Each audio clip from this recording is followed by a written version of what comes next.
Fala, Felipão, estou aprendendo Node com você e estou curtindo demais sua didática. Queria pegar com você algumas dicas de arquitetura de software back-end. Já fiz vários cursos e cada um indica um padrão diferente. Quais são todas as pastas que meu projeto deve ter? Ainda estou para pegar o livro Arquitetura Clean, valeu. Acho que o livro que ele está se referindo é esse livro daqui, ó, o Arquitetura Limpa, do Uncle Bob. E se você está com essa expectativa de ler esse livro aqui e ver quais são as pastinhas que você tem que criar no seu projeto ali, bom, você vai ter a mesma decepção que eu tive a primeira vez que eu li esse livro. Não porque esse livro seja ruim, muito pelo contrário, ele é um livro excelente. Ele é um livro muito bom aqui para nossa área, quase que uma bíblia aqui de arquitetura, que eu diria. Porém, a primeira vez que eu li ele, e sim, eu li o livro, né, depois de um bom tempo dele ficar parado, a primeira vez que eu li ele me deu uma certa estranheza, porque eu também estava com essa expectativa de poxa, vamos colocar qual pasta, qual que é o elemento que tem que ter. E é por isso que nesse vídeo aqui eu vou fazer um vídeo de introdução à arquitetura de software, porque várias pessoas me mandam perguntas parecidas com essa, e eu mesmo já tive essa dúvida, que é quais são as pastas que tem que criar, isso é arquitetura de software ou não?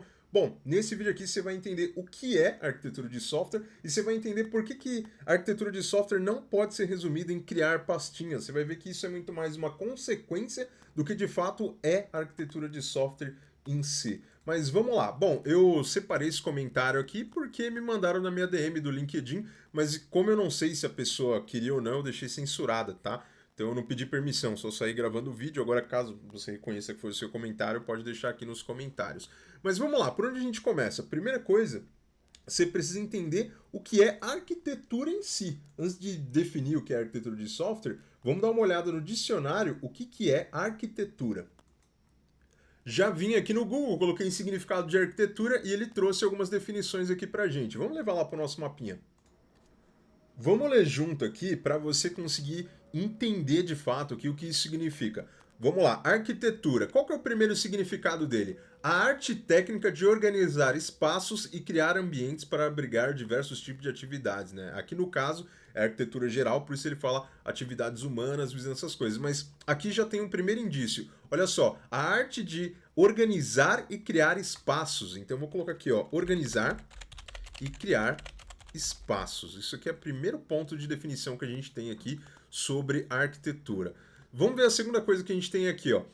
A segunda definição é o conjunto de obras arquitetônicas executadas em um determinado contexto histórico, social, essas coisas. Ou seja, é um conjunto de obras arquitetônicas, né? Um conjunto de contextos. Então vou até colocar aqui, um conjunto de contextos. Isso aqui é uma coisa interessante aqui pra gente. E a outra coisa que a gente tem aqui de definição é a maneira pela qual são dispostas a partes ou elementos de um edifício ou de uma cidade, né? Vamos pegar aqui o cerne disso aqui. É a maneira pela qual as coisas estão dispostas, né? É como os elementos estão distribuídos, né? Então, vamos colocar aqui disposição de elementos. E olha só, quando a gente olha essa definição aqui, isso é a definição de arquitetura em si. A gente sai aqui com alguns termos chaves, né? A gente sai com 3 termos. Quais são esses 3 termos, Felipão? Esses termos são organizar e criar espaços, tá? Vou até deixar aqui no plural, organizar espaços, conjunto de contextos e disposição de elementos. E aí o que seria arquitetura de software? Seria a gente levar isso daqui para a área de desenvolvimento de software, mas dá para a gente ser ainda mais específico. Vamos entrar a fundo em cada um desses 3 elementos aqui? Bom, vamos lá. Vamos organizar esses 3 tópicos aqui em 3 pilares. O primeiro, organizar e criar espaços, conjunto de contexto e disposição de elementos. Agora vamos levar isso aqui para o mundo da programação, porque aí de fato é arquitetura de software. Bom, vamos refletir sobre esse primeiro ponto aqui, que é o organizar e criar espaços. Felipão, o que isso aqui infere ali na hora que eu estou fazendo ali o meu software, codificando o meu back-end, ou seja, o front, seja lá o que for que você está codificando? Bom, uma vez que você olha ali, principalmente projetos antigos, você vai ver que o volume de código que a gente gera hoje em dia é muito maior do que códigos antigamente. Antigamente tinha tanta coisa quando você gerava um código, principalmente se você usasse ferramentas que geravam código, igual era antigamente para gerar front-end com o Dreamweaver. Você tinha que ficar caçando o arquivo index ali, e que era o arquivo principal. Então, o volume de código ele tem sido muito maior. Por quê? Porque a gente está usando mais frameworks, mais técnicas, mais coisas. Então o código ele começa a virar um monstrinho, ele começa a virar uma bagunça naturalmente. Não precisa fazer nada de mágico. Naturalmente ele vai começar a criar uma bagunça. E aí imagina toda a bagunça da sua casa em um único cômodo. Aquilo começa a ficar difícil de você dar manutenção. E esse é o primeiro e principal objetivo do porquê que você começa a olhar para a arquitetura de software e até o porquê que tem um profissional que é o arquiteto de software. Por quê? Porque você começa a organizar coisas em espaços. Pode ser pastas, pode ser workspaces, pode ser ambientes de nuvem, pode ser containers diferentes, mas o primeiro grande conceito que você tem que entender é isso, é de você segmentar coisas. Assim como na sua casa, você não toma banho na cozinha e não janta dentro do banheiro, cada coisa tem seu espaço delimitado, exatamente isso. É você pensar ali numa organização. E ao invés de você estar pensando em estudar quais pastinhas, a primeira coisa que você deveria estar preocupado aqui era justamente nisso, né? É justamente no seu file organization. O que é o file organization, Felipão? É justamente isso, que é como você organiza a sua estrutura de árvore de arquivos, o que é uma responsabilidade de determinado projeto, o que você pode apartar e tudo mais. E aí você vai ver que isso aqui ele transcende a organização de arquivos, que isso aqui seria a camada 1, a ponta do iceberg. Se você focou somente em pasta, você parou aqui. Só que a arquitetura de software vai muito mais longe. Por quê? Porque uma vez que você sabe, poxa, se eu preciso organizar as coisas em espaços diferentes ali, eu preciso dar um passo além. Por quê? Porque o seu código, se você deixar, ele começa a virar uma maçaroca, tá? Ele vai virar uma maçaroca. E para isso, o que você vai fazer?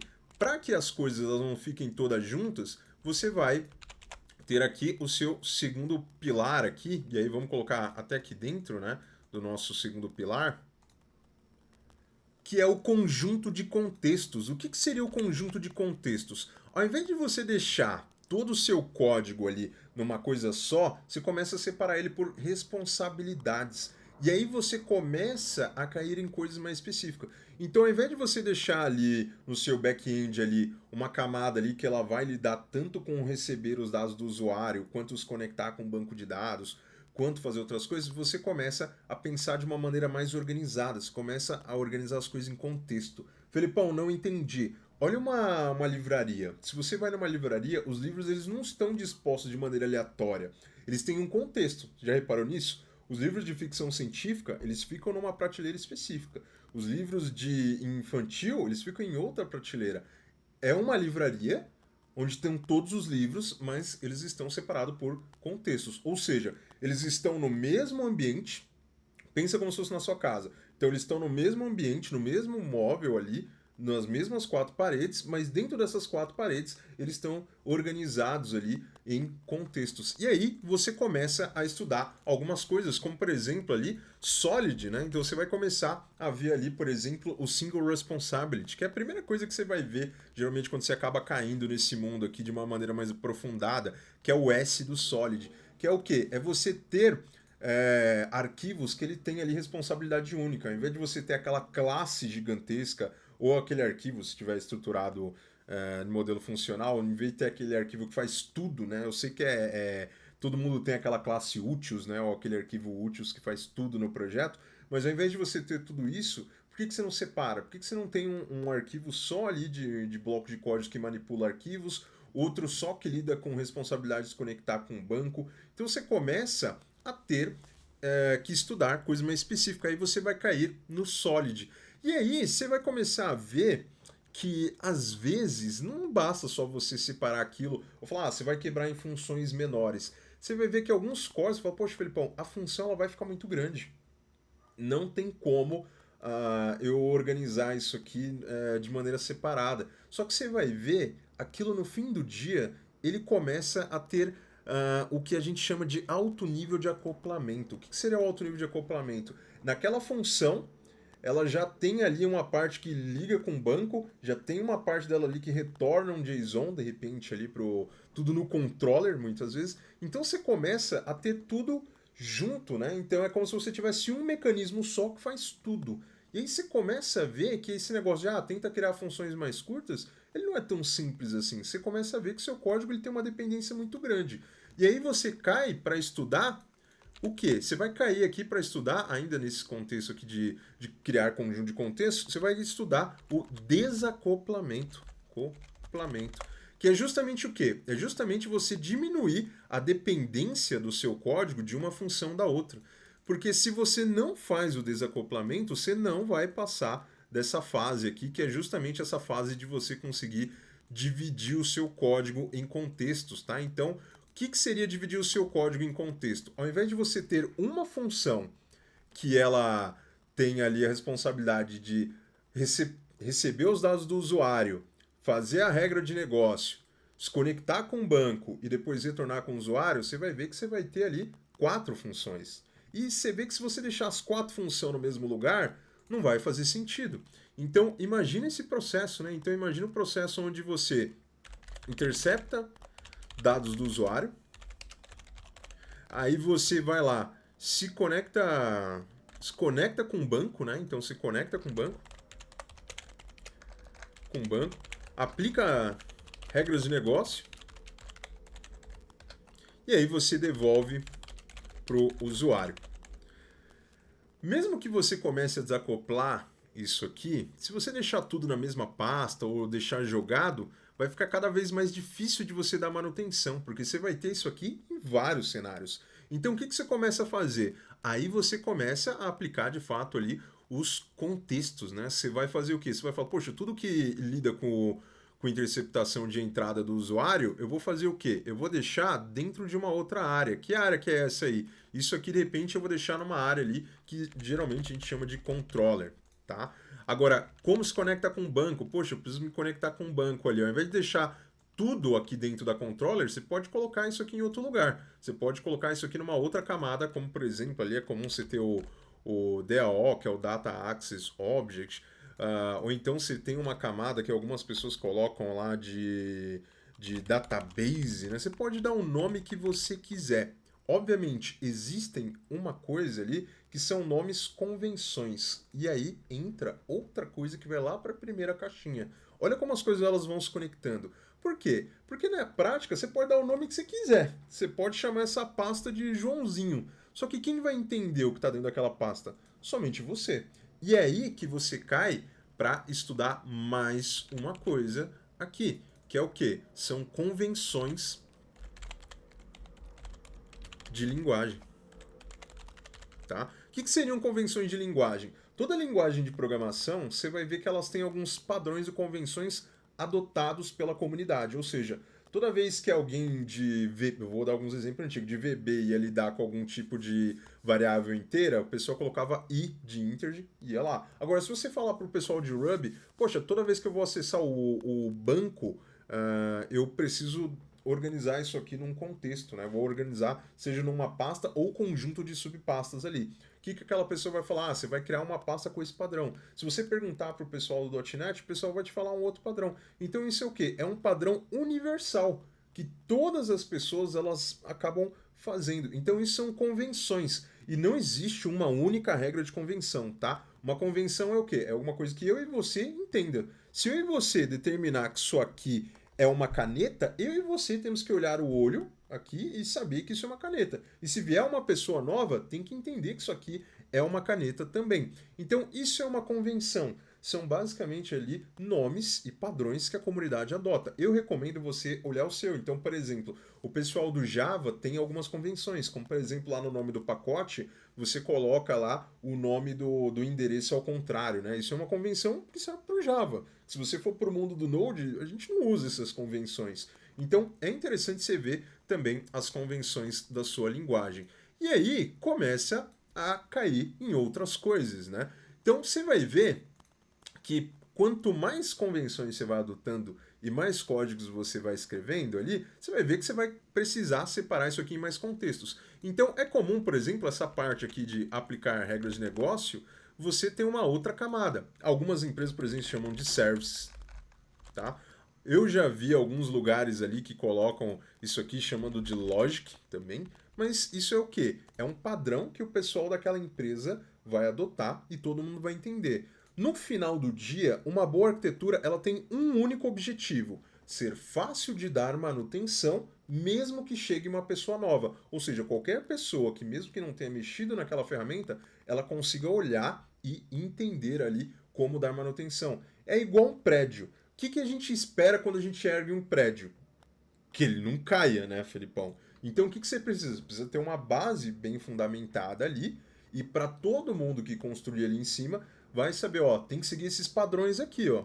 Para a gente conseguir continuar subindo, poxa, eu estou trabalhando no 17º andar, você vai trabalhar no 18º, não é cada um faz do seu jeito, não, vamos seguir essas convenções, esses padrões. E esses padrões vão permitir que as pessoas trabalhem de maneira em paralelo e permitir que outras pessoas continuem dando manutenção naquilo. No fim do dia, a arquitetura de software serve para isso, para que outras pessoas consigam continuar dando manutenção e sustentação naquele software de uma maneira que todo mundo consiga entender de maneira rápida o que está acontecendo e dar manutenção. Então, é muito custoso um projeto que não tem uma boa arquitetura de software quando você vai adicionar novas pessoas. Pode olhar isso daí. Geralmente, projetos que não tenham alguém que faz esse papel, ainda que informal, de arquiteto de software, o software ele começa a virar um monstrinho e chega uma hora que vira aquele negócio, arruma uma coisa daqui e quebra dali. Ou então você mexe algum outro elemento ali e vai destruindo o projeto. Então é comum, e aí você tem que pensar isso, não é só você que vai mexer num projeto. Um projeto de verdade tem várias pessoas. E aí você vai ver que, como tem várias pessoas, cada um acaba usando o seu padrão. Ah, eu escrevo assim, eu nomeio minhas variáveis assim, e aí você vai cair em outra boa prática na hora de organizar aqui, que é o que? Dentro do pilar aqui de como você disponibiliza os elementos, né? Então eu vou até colocar aqui, ó, disposição de elementos.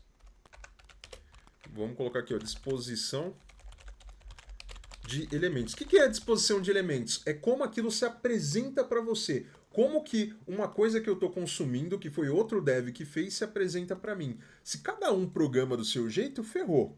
Não existe padrão. Então, outra coisa que você vai acabar estudando nesse processo aqui é o quê? É justamente ali o código limpo, né? Que é um padrão. Código limpo. Ou clean code, como você vai ouvir muito aí, tá?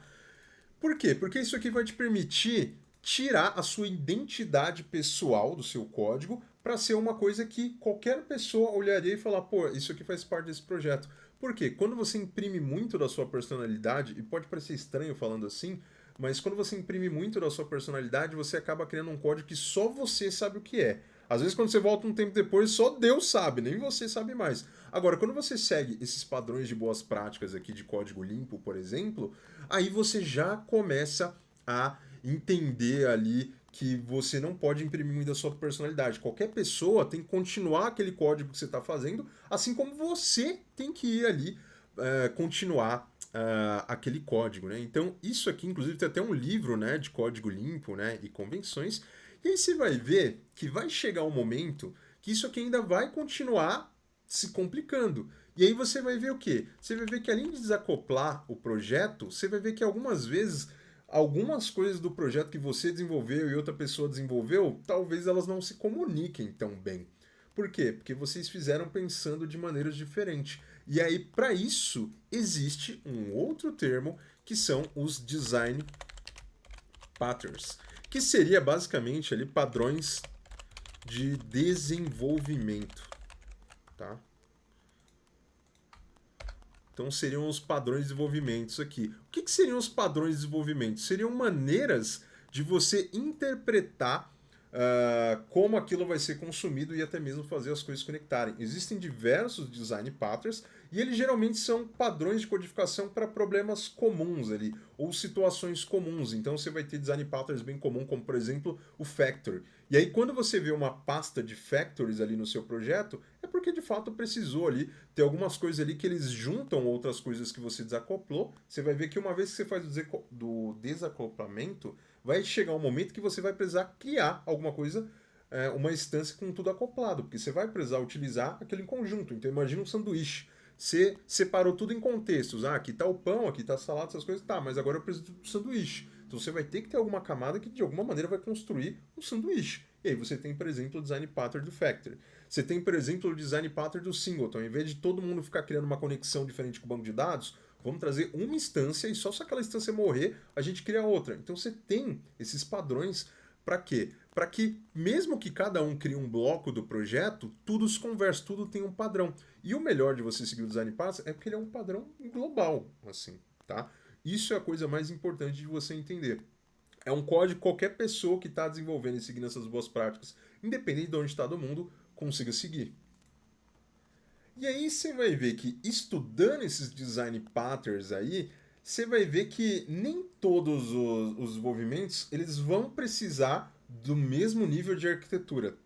E aí você vai ver que algumas falam, poxa, isso aqui é muito over-engineer, né? Over-engineer é você tentar matar uma formiga com uma bazuca. Às vezes você não precisa disso. Às vezes você pode fazer alguma coisa e falar, poxa, para esse software aqui eu não preciso criar um software de um monte de camadas. E aí, como é que você vai conseguir criar o senso crítico para saber o que você precisa usar de arquitetura ali ou não? Bom, eu recomendo, antes de você sair olhando Onion Architecture, Hexagonal Architecture, Clean Architecture, cada uma dessas são padrões e convenções à parte. Eu recomendo muito para que você faça, ainda na camada de conjunto de contextos, estudar o conceito de ports and adapters, que você vai acabar vendo ali quase que em conjunto com o design patterns. Mas você vai ver que, independente de qual linha você vá, se você vá para o Clean Architecture, se você vá para o Onion ou outras coisas, você vai ver que todas elas têm algumas coisas em comum. E esse comum é essa base, esse conceito de ports and adapters. Inclusive o livro do Arquitetura Limpa, ele bate nessa tecla aqui algumas boas vezes, né? Então você vai ver que isso aqui, inclusive, eu diria que é o conceito chave para você ir nessas arquiteturas. E aí vai chegar um momento que você vai precisar adotar um conjunto de regras. E aí você tem algumas arquiteturas que seriam mais by the books, tá? Que seria a Clean Architecture, a Onion, essas coisas, que elas são o quê? Elas têm uma convenção de regras e estabelecimentos ali de coisas. E aí você vai ver que dentro dessas arquiteturas você vai acabar utilizando ferramentas também. Você não vai só codificar. Então, é muito comum, por exemplo, aqui na disposição de elementos, você usar um lint, né? Colocar um lint. No mundo do Node, por exemplo, a gente usa o ESLint. Eu sei que para C Sharp tem outro, para Java tem outro, mas o que seria um lint? Ele seria como se fosse um corretor de padrões. Então, alguém vai lá e define os padrões e todo mundo que codificar fora daquele padrão, ele vai ou subir um alerta, ó, esse aqui não é o padrão, ou na hora que você salvar ele vai corrigir. Então você tem isso. Você tem ferramentas ali como o Prettier também, que ele acaba ajudando a fazer essa formatação, tá? Para deixar o seu código bonitinho. Então você vê que isso aqui é só ainda a ponta do iceberg quando eu estou falando de arquitetura. Mas no final do dia, uma coisa que você precisa entender, a arquitetura ela serve o quê? Ela é uma coisa para você conseguir manter o seu projeto de pé de uma maneira que seja fácil de dar manutenção e que seja fácil de novas pessoas entrarem e continuarem o projeto. Quando você chega num projeto e fala, puta, não entendi nada, você está olhando para ele e se perdeu, é sinal que o projeto talvez ele não tenha sido muito bem arquiteturado. Agora, quando você chega num projeto novo, você fala, poxa, essa convenção eu já vi, esse padrão eu já vi, fica melhor. E é por isso que é muito complicado você lidar com pessoas que têm um ego muito grande e falar, ah, mas eu faço assim. Tá, mas isso é o jeito que você faz, é muito pessoal. Se o seu código ele está imprimindo, aliás, o seu projeto inteiro ele está imprimindo muito da sua personalidade, talvez você tenha muita dificuldade em trabalhar em equipe, em conjunto. E é por isso que existem times que têm essa figura, que é a figura do arquiteto. Ele determina quais são as regras e o que vai valer e o que não vai valer. Inclusive, tem uma coisa muito importante aqui, que é uma coisa que eu diria até informal, tá? Que ela ficaria ao redor disso aqui, que seria as Golden Rules, ou House Rules, como você preferir, tá? O que seriam as House Rules ali, ou Golden Rules? Elas são as regras da casa. E isso aqui é uma coisa que muita gente acaba se estressando. Por quê? Porque a pessoa vai lá, estudei arquitetura Clean Architecture, e aí vou criar 500 pastas e subpastas, vou criar o contexto. Às vezes a pessoa nem sabe que ela está separando por contexto, ela só está criando as pastas. E aí, naquela empresa, eles fazem levemente diferente. Então, a camada de acessar o banco ali não é a DAO, eles separam ali por subpastas, cada entidade é acessada ali por um conjunto ali. Aí a pessoa, não, mas o livro não prega isso. Ah, mas no livro da Arquitetura Limpa não é assim. Bom, esse é o tipo de comentário de pessoa que não leu o livro. Você não leu o livro se você faz esse tipo de comentário. Por quê? Porque o livro mesmo, ele fala que isso aqui são conjuntos de boas práticas que ele é mais um guideline, que você não precisa adotar 100% dele e a maioria dos projetos nem cabe você implementar 100%. Ele é um conjunto de boas práticas aqui que o Robert Smart escreveu observando até mesmo a estrutura de pastas ali de um sistema operacional. E a ideia aqui é que você adote isso aqui de maneira parcial e que vá fazendo sentido no seu projeto e que você crie novas regras. Ele não se impõe de uma maneira que ele é inquestionável. Ah, se estiver diferente da arquitetura limpa, tá errado. Não é. Até porque, eu não sei se você sabe, mas não existe só o livro Arquitetura Limpa que fala de arquitetura. Existem outros livros que falam de arquiteturas, inclusive de outros autores, e que têm algumas regras que vão até contra algumas que estão aqui no Arquitetura Limpa. Então o que você tem que saber é, primeiro, que o livro Arquitetura Limpa, sim, ele é muito bom, mas que não é uma verdade universal. Ele é um guideline de coisas que você pode adotar e que você não precisa adotar tudo. E, inclusive você pode, e aí ele até incentiva. Por que ele não te dá as pastas? Porque ele te explica o conceito, a base, para que você crie isso, para que você entenda ali as convenções. Mas por quê? Porque no final do dia é sobre file organization, convenções de linguagem, sólidos, acoplamentos, design paths, port and adapters, clean code. Então, tudo isso aqui é o que vai acabar compondo ali uma boa arquitetura. Então, se você está esperando só ver pastinhas, você vai ver que você está na camada mais rasa de arquitetura, porque a arquitetura ela vai muito além. E é por isso que tem uma série de temas aqui, e esse aqui são só alguns, tá? Porque ainda dentro desses temas, você vai ver que alguns desses design patterns, por exemplo, eles não vão caber em todos os ambientes. Inclusive, às vezes você vai ter que fazer uma versão meio que modificada daquele design pattern. E aí você tem os anti-patterns, por exemplo, aqui, ó. Tá? Anti-patterns. Que seria meio que você subverter algumas regras. E quando você começar a aplicar todas essas regras em conjunto, o time ele vai precisar estar em sintonia. E aí você vai ver que você vai precisar de uma outra coisa, que seria uma metodologia de desenvolvimento. Não é só você abrir o editor de código e sair codificando igual um psicopata, cuspindo código. Não. Tem metodologias de desenvolvimento. E aí você vai entrar em assuntos específicos. E aonde entra isso aqui, ó? Eu diria que aqui, ó, na hora que você está pensando em como organizar e criar esses espaços. E o que seriam metodologias, tá? Então eu vou colocar aqui, ó, metodologias. Metodologias. Então, as mais conhecidas, por exemplo, né, que é o DDD, que é até esse outro livro, tem livro de tudo, né, na nossa área, que é o Domain Driven Design, que é basicamente ali você organizar o seu projeto através ali do domínio da aplicação. Então você já começa a ver mais outros termos aparecendo aí. Então você vê o DDD ali aparecendo como metodologia. E aí você também tem o TDD, que seria a ideia aqui de você começar o seu desenvolvimento pensando em testes, que é o teste é Test Driven Development. Eu sempre acabo confundindo aqui, mas também é uma metodologia de desenvolvimento. Inclusive, você pode combinar essas técnicas. Dá para você fazer um projeto com TDD e DDD e aplicando tudo aquilo que eu te falei antes. E aí você vai ver que dentro dessas metodologias elas vão ramificando ali. Você consegue ver ali outras coisas. Você vai ver que dentro, por exemplo, do DDD, você vai ler ali sobre a linguagem ubíqua, que dependendo da tradução do livro que você for ver, tá como linguagem única. Dentro do TDD também você tem metodologias de fazer o TDD de maneira diferente. Então é um iceberg que ele vai descendo ainda mais. E é por isso que eu falo, arquitetura de software, se você está olhando só sobre pastas, você está vendo a camada mais rasa. Se você está vendo isso, você vai estar criando pastas e não vai nem saber o porquê. Agora, quando você foca nisso, olhar dessa maneira aqui, você vai ver que tá estudando essas coisas, por só de você estar estudando design patterns, vai chegar uma hora que você vai chegar na conclusão, ó, poxa, para aplicar aqui os factories, eu vou fazer o seguinte, eu vou criar uma pasta à parte aqui só para os factories. Você vai chegar nessa determinação e você vai ver que vai variar. Não existe um conjunto padrão de pastas. Se você quiser pegar algum template da internet e usar, você pode usar.